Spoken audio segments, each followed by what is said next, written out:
Welcome back to part two of my interview with G.I. Sanders, the owner of NTX Vinyl, where we talk about the current state of the vinyl record industry, here on the sound of Safe and Sound, Texas.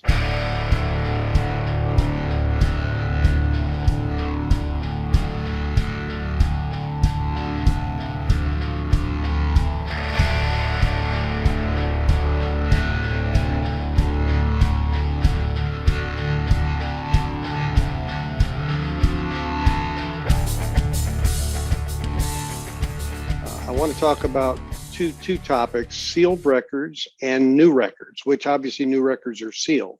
Sure. But one of the biggest things that I'm starting to see and hear in the vinyl community as a whole is the quality of the vinyl coming out these days Sure. has had some issues. And I want to be clear here, we're going to talk about this too. This does not mean Target, Walmart, their stuff's bad and everything else is good. They're made in the same plants. That's All a the big same. that's a big joke. Now, if you Yep. don't want to buy big box because you want to, spend money in a small independent and that, like yourself, that's great. I believe in that. I agree. But product wise, we got to realize that's not really what's happening. They're not, there's only so many pressing plants in the world, and there aren't as many as we need. So, but this whole idea of the quality of records, and I know I tell everybody, you get a new record, clean it because Sure. the dirtiest records I see right now are the ones coming out of the plants compared to what I already have that I've kept for years. So, what do you find in terms of, newer stuff? I mean, even the high end stuff, MoFi, one steps, Oh, yeah. 125 bucks. I've got people who are telling me I got 2 album number 2s, or I Yep. got a dish warped album out of RTI, which is, returning inventory is what I think they stand for, because it's like they're, they're literally pressing only 4,000 of a certain limited edition, and then people are having issues. So Yeah. I think they're going to start a Facebook page for people that says all the people with 2 first sides contact all the people with 2 second sides and get together. And that's how, because it's like, I don't know, it seems like it's kind of crazy. So I wonder what you're experiencing in that area. Yeah, it is. It's a real thing. Quality control is an issue. And so let's see. Oh, there's so much to unpack here. Couple thoughts. First, yes, there is a quality control issue. I don't think anyone can dispute that. It does not matter where you buy it. They're all coming from the same plants. And that is, if you're in the US, I think there's maybe 35, 40 plants now, but let's be honest, the vast majority of those are very small. So you're talking about handfuls of large, significant plants that are doing major runs of tens of thousands of albums a day or a week or whatever, So it boils down to, handfuls of places that are having the majority of the output. And from my perspective, it just comes down to the demand. I mean, they simply can't keep up. And when people or processes are overwhelmed with demand and they're literally running 24/7, more mistakes are going to be made. That's my opinion. I've had people who dispute that, unapologetically, and say that's not true. If you have a great quality control process, you should not have issues. That's not how humans work. There are real people running these machines. I've been in fact, there's a pressing plant right here in Dallas. I've been there, and there are real people putting records in sleeves, checking records, folding jackets, running them through the shrink wrap machine. There are mistakes that will get made. There are things that get missed, especially when someone's been when you're running 24/7 shifts, So to me, I hope that the issues start to subside over time, but the reality is the demand is just going to keep going up to a certain extent. Like, I don't think the demand will be going up for another 10 years, but I don't think we're at the end of it either. I think for the next couple of years, you're still going to see a lot of new collectors getting in on this, and the demand is still going to continue to far outweigh the supply, because it does not take days or weeks or months to open a pressing plant. It takes years. In fact, the pressing plant here in town, I know it took them 3 years to get to double their capacity. They went from having 2 automated presses to 4, and they placed the orders for those 2 additional ones 3 years ago before the pandemic, and they just got them within the last couple of months. Right. And people ask me all the time, well, why don't people just open more plants? Why don't they open more plants? Who's they? No one knows how to do this, you know? And I've said this before and people took all offense to it, but the reality is the vast majority, making a generalization, of people who know how to do this stuff, they aren't around anymore, or they're retired and they're not in the business. So you have a whole bunch of people like me, 30 somethings, 40 somethings, 50 somethings, 60 somethings, who want to do this stuff, but guess what? They don't know how. They don't know how the machines work. They don't know where to source them. They don't know, how to get them made and how to maintain them and how to service them. And it's an entire industry being reborn before our eyes, right? Yep. I mean, I don't know who can dispute that. And so that's the reality of the quality control to me. It's not only people missing things because they're lazy or overworked. It's like a whole industry being reborn. It's like if cars stopped being made in 1995 and we were all zooming around doing something else travel wise. And then all of a sudden everyone decided, no, I want a car again. Like, okay, how do we do this? Like, that's what's happening right now on some level, Yeah. And in pre-pandemic, we could keep up, we being the industry, because the demand wasn't where it is, but now it's just off the charts, 10x, 50x of what the demand was pre-pandemic, at least from my point of view and what I see. And if you look at the numbers and sales. So I think quality control is a real thing. I get records returned to me on a regular basis. I don't sell tens of thousands of records a month. I'm not that big of a shop, but of what I sell, which is many thousands of records a month, I get handfuls of returns on new records, and it's frustrating for the buyer. It's frustrating for me, but it's the reality of where we're at. And I have all kinds of people who tell me, well, I've got two sides. I've got people who, and this is the most interesting part to me, is there are many people who say what you alluded to, of the records these days are not near as clean and the quality is not near as consistent as what was being pressed back in the heyday, in the, let's say, 60s, 70s, 80s, when vinyl was the predominant physical format. And so they say, I don't buy any new records. I only shop for pre-owned stuff. But more and more, I'm hearing the opposite, to where despite the quality control issues and despite the supply and demand issues, there are people these days who only buy new records. And I say, oh, you don't, I've got this vintage copy of, I'm thinking of an exact scenario, of Pink Floyd Animals. It's a 1970 press. It's an early press. I've got this one. It's like, oh no, I don't do the pre-owned stuff. I'm like, really? No. I can't stand any of that surface noise or any of the, like, people don't know how to buy pre-owned records. And so when it's new and it's in shrink wrap, there's so much more confidence there for them because they're just not knowledgeable. I'm not knocking them. They've just started doing this 6 months ago. So they don't have the confidence to go into a vintage store and know how to look at a record and know if they're getting a good deal, know if what they're buying is a good pressing or not, or all these different things, to where at least if it's in shrink wrap, they have the confidence to know at least it's new and no one's played it before, So there's interesting habits developing, things that are surprising me as a longtime collector, but it's interesting to see the way that the new collector entering the market is kind of perceiving things, Sure. Yeah. And as a old time collector myself, I can see that. I mean, I will tell you, and I've got one right behind me, and we didn't pre-plan this at all, but this pressing of Dark Side of the Moon, it's a newer one. Okay. Mm-hmm. It's one that is great. It is really well done. Absolutely. But remastered doesn't always mean it's better. No. Repress doesn't always mean it's better. I mean, there's no one size fits all answer. There is not. It also doesn't mean it's worse. That's the other thing. Absolutely. It does. I hear people tell me all the time, oh, I don't touch the remasters. I'm like, what are you even talking about? You don't even know what remastered means, because it could have been remastered from the original tapes, which means it's going to be a better job, You're right. But look at the names on this one, though. We know those names. Look at the names. When you see Bernie Grunman on there, okay, you see James Guthrie, you see these guys, you got a much better chance. So knowing what you have, I mean, Chris Bell, I mean, there's just certain guys, and Kevin Gray, I mean, there's just certain guys and certain processes, they wouldn't let their name go on it. Sure. If it were junk. That's the bottom line. So you got to get a little educated too. But you're right. It's a mix. I mean, I will tell you, in the 70s, a lot of the vinyl was junk, and the reason was the gas crisis. The material, they were recycling records, literally.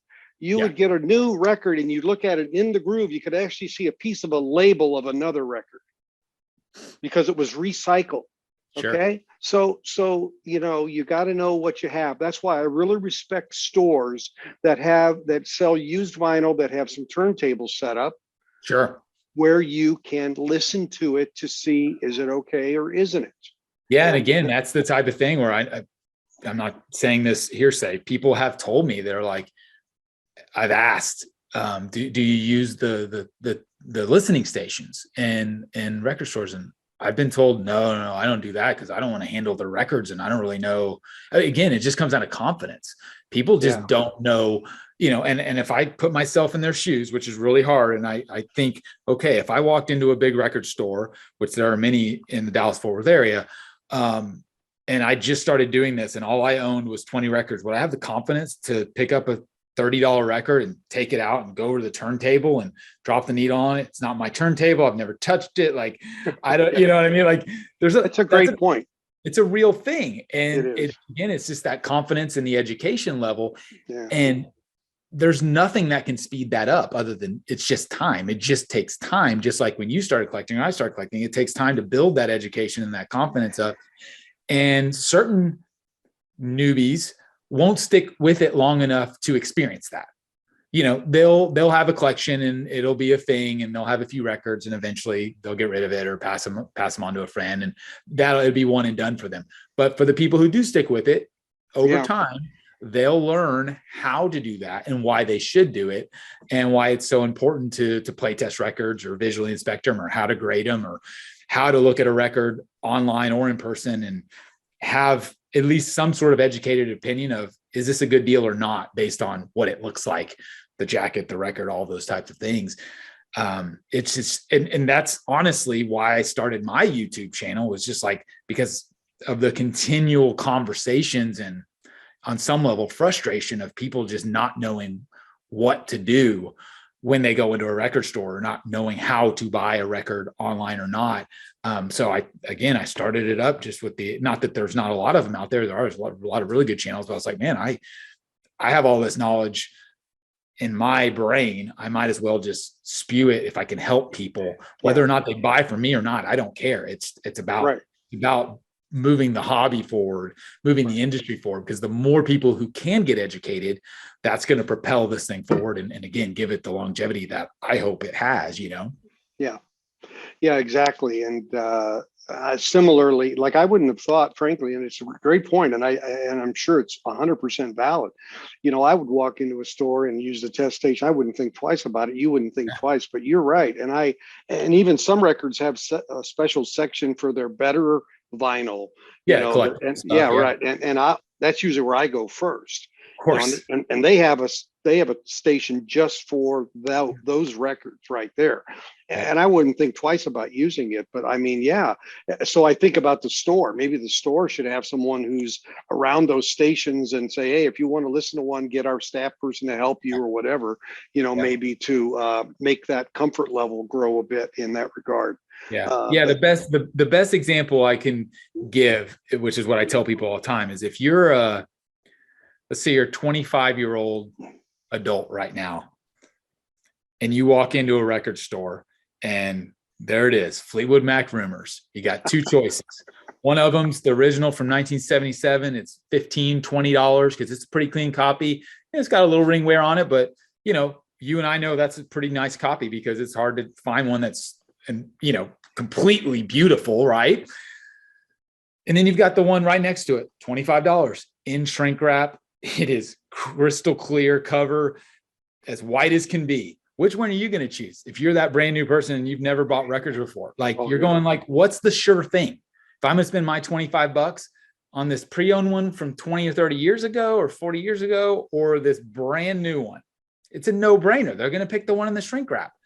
Like, that's just the world we live in. Like, you know, and it takes it takes a while, like we've been saying, for that 25-year-old or whatever, however old they may be, to get the confidence to go for that pre-owned one, to understand why they should, or how they even differ, period. You know, that's the biggest thing, is just like, what's the difference between the two, like you said, about mastering and the process and the different pressings and all those types of things. So it's an interesting conversation, and it's ongoing. It's an ongoing debate. Yeah. You know, be interesting to see the next few years as things evolve, and see how many of these new collectors actually stick with it, you know? Yeah. And if that Rumors album has a gold hype on it that says Pressed at Palace, it's even better. But Yeah. but yeah, we're get into the minutia a bit, but that's really what it takes. So yeah, so sealed records, new records. We talked about, you know, the other thing I'll mention about sealed records, there seems like there's a lot of older sealed records popping up, you know, that are sealed. And some of I'm not a big country music fan, and when I see them like an auction, they're selling a sealed country album, I go, there's a reason that's still sealed. But anyway. Maybe so. Maybe so. But you know, the sealed records that are older, I mean, they have other issues. You know, they could be warped to shrink over 20, Very 30 much so. years. Yeah, Very I mean, so the value of that, you know, is it's a little scary sometimes. And I've even got record. Yeah, the pre-owned, well, I guess, yeah, pre-owned sealed, which is a weird thing. You know, older records are sealed. They're a scary proposition a lot of times, because you don't know what's in there. You don't know how it's been affected over the years. And to be honest with you, they're harder to sell a lot of times. Like I've gotten entire collections of sealed albums that people have never opened from, you know, 60s, 70s and stuff like that. And it's harder because they command a much higher price because it's sealed. But at the same time, you've got to get the right buyer to understand that they're taking a chance on that, because I can't open it and play test it. I can't see if it's warped, to your point. And so there's a different set of circumstances with that type of album that is always a little interesting. Yeah, because it's a little bit of a buyer beware situation, actually. But like you said, they tend to get more money potentially from the right buyer. Yeah. And that type of thing. So, you know, I always say, well, if you're so brave with it and you have it, just open it up and upgrade your copy. And then if you find out it's a good one, you can upgrade it. If you find out it's not, then now you found out. Absolutely. The hard way. Yeah. So what's your take on, and I know you probably don't carry these overtly, but audiophile pressings, that term. Yeah. So I don't carry a lot as far as NTX vinyl.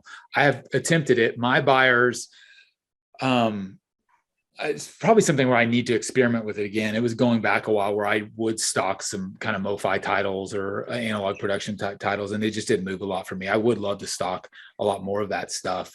It's getting harder to these days, honestly, because it's hard enough to buy them as a consumer, much less as a wholesaler. Like they sell out so quick, they sell out on pre-order. So where by the time shops even have them available, are able to purchase them, it's like everyone who wants it already either got them or they're gone completely. But yeah, so I am not an audiophile. I say this all the time on my channel, and it's like, I mean, the audiophile thing is really tough for me because, you know, I was in a rock band for 10 years, standing in front of a Marshall half stack, playing really loud music. So my ears, I guarantee you, are very different than your ears and very different than any other's ears. And then I've got my turntable and my receiver and my preamp and my sub, and that's all different than yours. Point being, it's all going to sound different on everyone's different system. So I really struggle with that. And so I'm always very upfront when I talk about the quality of sound of a record. I always say, to my ears, it sounds great. That's all I can go on. That's all you can ever say. You're right. All I can go on. 100%. I see all these other videos and I watch them. I love them where they're doing the shootouts of this pressing. Steve Westman and whatever. Yeah. Oh, there's an entire community of people who live by those. And I'll watch them every now and then. But to be honest, like I just go with what sounds good to me. So you mentioned the Fleetwood Mac Palace press. It's unbelievable. I just got it. And I've had that. I have 3 or 4 different copies of that record already. And this one, is on a whole different level. It's, Yeah. you know, And that's a double 45, the double 45. Exactly. That's the 45. Okay. Yeah. It's okay. the 45 RPM pressing. And, but that's a good example, you know, just like, I didn't really know if I'd be able to hear the difference on that one. I can. On other albums, people have told me like, oh, that's a terrible one. I'd be like, to me, it sounds great. Like that's all I can do is tell you what my ears hear. And so yeah, it's a kind of a frustrating part of the hobby, I think, because I think that audiophile community, I think it scares a lot of people. I think it scares a lot of people off, where people are like, oh God, I don't know what to buy. There's, you know, you can go look up, name your album, you can go look it up if there's an audiophile pressing, and people are like, oh, that one's too bass heavy and this one's too that and this one's too that. And that's when, if you're a novice collector at all, you're just like, oh God, I don't know what to buy now, you know? And so I just try and tell it like I hear it, and I just say, you know, hey, you know, buy what you love and buy what sounds good to you, and stick with that. That's all you can do. Like, unless you're going to go into the audiophile territory and spend a whole lot of money on a system and want to get into that conversation. And it's kind of almost a niche within a niche. It's a hobby within a hobby, you know, getting in that audiophile territory. It's fascinating to me. I love it. And I love I've got a small little cube of mobile fidelity records and some analog productions, but that's about it. Like, it's a very small portion of my collection, just because they cost so much, period. Sure. Like, you know, the people amaze me. The people who only collect those, that's amazing. Talk about an investment. I mean, it puts normal collecting to shame when you're paying $7,500 plus for every single album. Like, that's crazy. Like, to me. Yeah. To me, you got to really love an album to spend that premium, you know, in the first place. Yeah. I agree. And you know, I've been doing that since like in the early 80s when MoFi first came out. I was buying their stuff. Of course, it was $19 at the time or whatever, you know. Hell, I remember just a few years ago, probably 5-10 years ago, I remember walking into Josie Records, which is our big local shop here. Yep. It's one of the biggest in the nation. And I distinctly remember walking into Josie, and they had one kiosk that was all mobile fidelity records. Cause I remember seeing the band at the top, and I didn't know what it meant. This is probably 10 years ago. I didn't really know what that meant, but I saw the price tag on all of them, and they were like $39.99 or $49. And I was like, oh, I'm not touching those. And now looking back, I'm like, oh God, those are all like so expensive.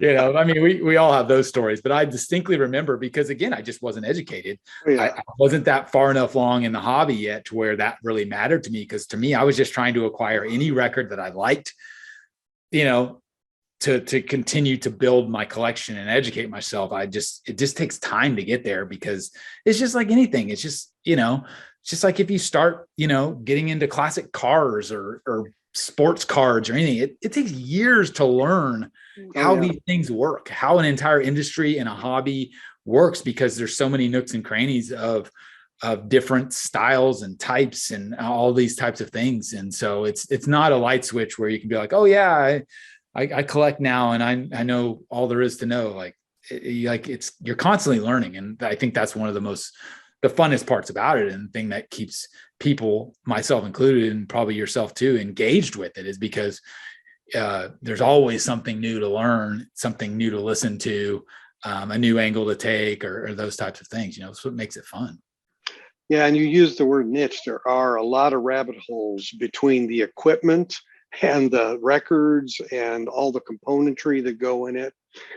So there's, the audio, back to just quickly, the audiophile piece is there can be a lot of people in that genre that really, you know, they scare people, as you said, and they also can be pretty snobbish, I guess I would say, for lack of a better term. Pretty snobbish. Come on, let's not be nice. They can be jerks. So it's like, if you don't have a tube amp, then, you know, you don't have a system, or if you don't have, you know, and there are varying degrees of better. I mean, there are, but people have constraints. They have physical constraints. They have budgetary constraints. There's a lot of reasons why people do what they do. So it doesn't advance us as a whole, in my opinion, when people start doing that. It really diminishes the form, and I have a problem with it, because I buy some audiophile records. I always have, but you know, I'm running an NAD amp from the 80s. It's 40 watt per channel, but it's got like 3 dB of headrooms, which means it can go a lot louder for short periods, you know, because that's really all you need. You're not going to listen to 100 watts sustained, really. So, you know, understanding that, because I would rather tell people, hey, you don't have to spend thousands of dollars for an amp. You don't have to spend thousands of dollars for a turntable. You have to get a good turntable. It doesn't ruin records. You got to get a good cartridge that sounds good to you. Yeah. Because a cartridge and speakers, in my opinion, are the two biggest game changers in sound beyond the source, of course. Because they are essentially the two transducers in a system, the cartridge and then the speakers. And so people have to find out what sounds good to them. As you said, there is no right or wrong. I mean, our own hearing varies, as you said, it varies tremendously. And that's the thing about, you know, when people start showing sine waves and digital and it's like, okay, that's fine. But at the end of the day, you know, you've got to listen to it and determine how it sounds to you. Yeah. So, and I, that whole kind of argument of, or the scenario of the newbie showing that they're still using a suitcase or a low end, or even when I did like a tour of my listening room and I got all kinds of flack on YouTube for, I can't believe where your chair's at, or I can't believe that you're using that amp, like, you know, like all kinds of stuff. And I'm like, you people don't understand, like, why, like, just scroll on, just keep moving. Like, I don't understand the idea of putting, it's what social media perpetuates stuff, putting people down to put yourself up. Like, that's a very frustrating thing within not just vinyl, but just in general. But it happens a lot and it is frustrating. But, you know, I mean, I think there's definitely a lot of people that understand that you've got to start somewhere. Like, there's very few people who are lucky enough to be like, you know what, I'm gonna explore record collecting, and then they go drop $5,000 on a turntable. Like, who does that? You know, very few people. You know, and so I think you got to have a starting point. And these days, the entry point is probably lower than it should be. You know, like, I hate that there are $30 or $50 turntables, like, because it sets people up for failure in a lot of ways. It sets people up to, yes, potentially damage their records, but even worse, it creates an experience to where they're going to be like, oh, this doesn't sound very good, man. Vinyl's not very, I thought vinyl was supposed to be all about the sound. And you know, they don't understand that they bought a $50 turntable. So it's like, they're never going to get that. But the other thing too, which I'm constantly telling people, because I get endless comments, specifically on YouTube, where I will show a record, whether I'm selling records or unboxing records or talking about record, whatever it is. And people would be like, yeah, but is that a digital remaster? Why do you even own that? And like, there's way more reasons to listen to a record than just the sound of the record. Like, that's one of like 20 reasons that I choose to listen to records. You know, the sound is one of them, and it's a very important one, but there's way more reasons than that. And it's frustrating to me that people don't see that, because they're just like, well, just get the CD then. I'm like, no, it's two different things. It's not apples to apples. You know, first of all, I don't have a CD collection. I have a record collection. So for me personally, I want to continue to add to this collection in this medium. Like, I'm not a multi-format guy. A lot of people collect multi-formats. That's totally cool. I'm not. And so for me, it's like my entire situation, whether it be the physical location or just mentally, everything is set up for vinyl, because that's what I truly love. And so even if the CD, let's say the CD sounds a little better, or the CD is the same quality audio as the record, I still prefer the record, because guess what? I have a turntable, a listening room, my speakers, all of those things are set up because that's how I consume music 95% of the time. So for me, it's about more than just like, what's the sound of it? You know, like, it's very important. Obviously, everyone wants to hear music the best quality possible. But it's about the whole experience of it, of, you know, of owning a record and having a collection of records and all those different things that go into the physicality of it and the kind of ritual of it. That's all very important to me as much as the sound. It's all connected, it's not just one thing or the other. So yeah. Yeah. And I mean, and it's like you have to know what you like, of course, and everybody has different genres. I mean, I know that, like, for example, jazz can sound amazing, but I'm just not big into jazz.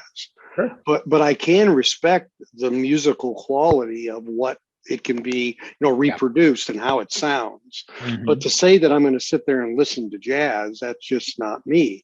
But I don't have to put that down, or I don't have to say, well, that's, not, and so yeah, I think it is a matter of getting in your lane, whatever, multiple lanes, whatever you're in, and just saying, this is where I'm at and this is what I enjoy. Yep. And my thing is, if I wanted purity and not background noise, then I wouldn't have vinyl. I know that. I mean, that's just a physical reality, right? Yeah. But it's part of what, tells me the format, what it is and how it feels, because it does feel different when you listen to it. It does feel, the word warmers use, that's one I use. Yeah. It just has that richness. I grew up with that richness. So when I first started to hear CDs, I went, man, that's shrill. Harsh. Yes. Yeah, it's shrill. It's accurate, but it's shrill. And that's accurate. That's a great word. Two thoughts on that. One, I've never heard anyone put this conversation more eloquently than Neil Young about sucking the feeling out, because he's done studies on it and written books on it in regards to how accurate the digitized versions are. And yes, they're accurate, but that feeling and the emotion is sucked out, and it's not something you can see in zeros and ones, right? No. So I firmly believe that. And I think I lost the second point, but yeah, I mean, I think that's a real thing. And I think, again, it plays in to the whole experience. It's not just what you hear, it's the visual of the record spinning, it's the visual of it in my room. Like, there's so much more that kind of plays into that emotional attachment to it, versus, and I'm not knocking a CD, but that's the example we're using. If I have a CD and I put it in a player and it closes in a drawer and I don't even know it's there anymore. So to me personally, that's no different than just hitting stream and streaming it on my Sonos speakers, because it's out of sight, out of mind. That's one of the big things for me that I love about vinyl, is that it's a visual thing too. I'm connected to it because I can see it. It's literally moving, and I can't walk out of the room, or I can, but then when it's finished, I've got to run back. So I may as well stay in the room. So guess what? It just engaged me to stay in the room. So most of the time, 99% of the time, if I'm going to put on a record, I sit down in that room while that record's spinning, because I don't have an automatic turntable. So when it's finished, I have to know I've got to be there. So it's that concept that is hugely important to me, because I listen to way more music because I'm forced to. And I say that in a positive way, because it's there, versus, again, I could put a CD on, or take any other format. They all stop and they end, whether it's digital or any other format. It's just kind of, it can become background music very easily, where to me, it's like, I feel like I'm committing to it more, not only by owning it, but then also by choosing to play it. And so mentally, I'm way deep into that now, to where it's a conscious choice. If I'm doing stuff around the house, I'm not spinning records, but after I'm done doing stuff around the house, I'll make a conscious effort to be like, okay, I've got an hour. I'm going to go sit down and catch up on some email or whatever while I listen to this. And it's a very concerted thing to be in that room while it's happening, Yeah, it's an experience. And I think that's the situation you have. I mean, and I know you've got now your nice translucent, you got your LEDs and you got your platter now all lit very up. Visual. Yeah. Very cool. It's very, it is. And it's an experience. It's not just the sterility of having something play. Now, convenience. Yeah. If your driver's convenience, then you got a different perspective on it. There's no doubt. Totally. Yeah. What do you like? What do you like best? What do you like most about vinyl records, the inconvenience or the expense. Yeah, Like, right. That's the joke. Yeah. I Yeah. love that joke, and it's Yeah. spot on. I tell It's people so all the true. time, and it's true. And I can laugh at myself with that. Yeah, it's completely inconvenient. It's taking over my house and my life, and I'm spending way too much money on it. But it's absolutely what I love. So, Yeah. there you go. Yeah. And it's so great to see people from your generation who, I mean, they had the CD kind of as the default, Oh yeah. And didn't really have to make this alignment. But and I think it's part of why it's back. I mean, a lot of people, a lot of friends I know got rid of their records in the late '80s, Oh and yeah. I remember thinking, yeah, that's really a shame, because some things have emotional connections to me when I was a kid. I mean, I Sure. can remember I can put on like a Rolling Stones song like "Get Off My Cloud" or a Roy Orbison song like "Pretty Woman." I can remember the day I bought the record. I can remember where I was, the shop I was in. I mean, I remember that when Alan Sherman's novelty 45, "Hello Mudda, Hello Fada" came out, it cost $1, not 50 cents like every other one. It was $1. Why? I don't know, but it was $1. And Yeah. it was a big deal. It was so different. But there are all these other methods are kind of like, it just happens and you don't Yeah. think about it. No, So I think that's huge. Like I talked the memories attached to artifacts, to real things, are substantial and important. And so much, I say this all the time, like pretty much every physical thing we have these days, as a generalization, is all here now. Like oh yeah. we don't have a map anymore. We don't have a calculator. We don't have a telephone. We don't have a camera. We don't have a VCR. We don't have a DVD player. We don't, like, all these things are sucked into apps. And so I firmly believe, and I've talked to plenty of people who are in even the younger generation than mine. So, millennials and Gen Z and these people are starting to propel this industry forward.